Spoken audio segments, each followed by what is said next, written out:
आदमी दुख चाहता भी नहीं है और फिर भी दुख उठा रहा है। तो इसका कारण क्या है कि दुख कहाँ से उत्पन्न हो रहा है?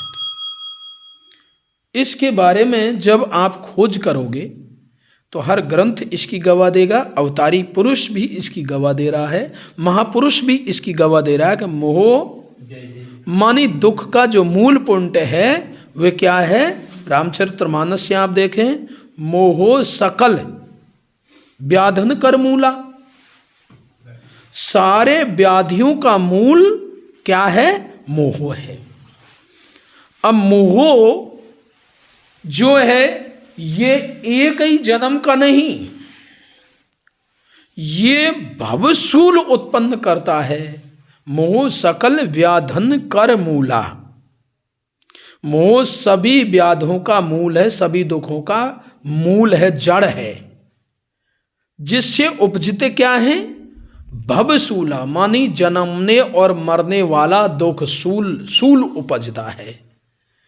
मोही एक ऐसा है जो आपको हर प्रकार से दुखी करता है, और यह मोह की काट, यदि इससे बचना है, दुख से, इससे हमें छुटकारा पाना है, तो महामोहतम पुंज,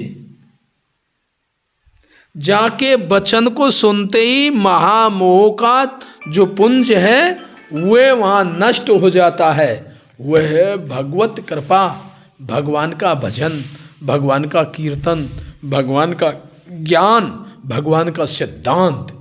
यदि हम उससे चले तो सब दुखों से बच जाएंगे। अब मूल कारण तक हम नहीं पहुंचेंगे कि वास्तव में इसका मूल कारण क्या है, जब तक इसका समाधान भी नहीं हो सकता। ये मोह क्या है भाई? मोह में हम फंसे हुए हैं। तो मोह मानी क्या है? मोह मोह सब दुनिया कह ही रही है। मोह मानी जो हमारा है नहीं, उन्हीं से हमारा लगाव है। जो हमारा है उससे लगाव हो। परमेश्वर परमात्मा भगवान हमारा है, जो हमको सारी शक्ति दे रहा है, जीने की कला दे रहा है, सब कुछ खान पान के लिए उसने व्यवस्था बनाई है। उसको छोड़कर हम अन्य लोगों को आश्रय माने बैठे, यही मोह है, यही माया है, यही हमारे दुख का कारण है। मूल दुख इन्हीं से पैदा होता है, और इस दुख को हम जानते हुए भी इसका समाधान आदमी जानबूझकर नहीं लेता है।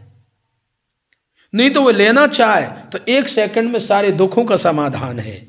क्या है? बशर्ते अपने जीवन को उस दुखालय से हटकर सच्चिदानंद के चरणों में रख दो, वहां आपको दुख का लेश मात्र भी नहीं रहेगा।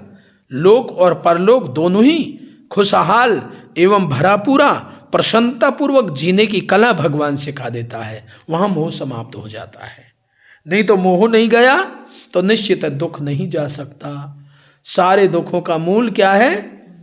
मोह। राम भजन बिन सुनई खगेसा, मिटे नहीं ये जीवन के कलेसा। एक राम का भजन, एक भगवान का भजन ही ऐसा है जो कलेशों को मिट सकता है। अन्यथा और जगह हम जहाँ भी कलेश मिटवाना चाहें, कलेश मिट नहीं सकते हैं। प्रैक्टिकल में देख सकते हो कि भगवान के भरोसे, पूर्णतः से भगवान के भरोसे हो जाइए, आपके सारे कष्टों को भगवान समाधान देगा।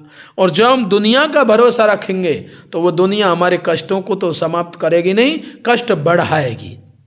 यदि हमको उस कष्ट मिटाने में कहीं दुनिया की जरूरत पड़ी और आप भगवान के भरोसे हैं, तो वो गारंटी हुआ ऑटोमेटिक आकर आपसे मिल जाएगा।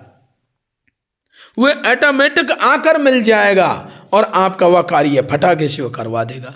और जब आके पीछे पीछे लगेंगे तो निश्चित तक वह आपसे दूर हो जाएगा, क्योंकि भगवान के विधान से ही इस सृष्टि का सारा सिस्टम चल रहा है।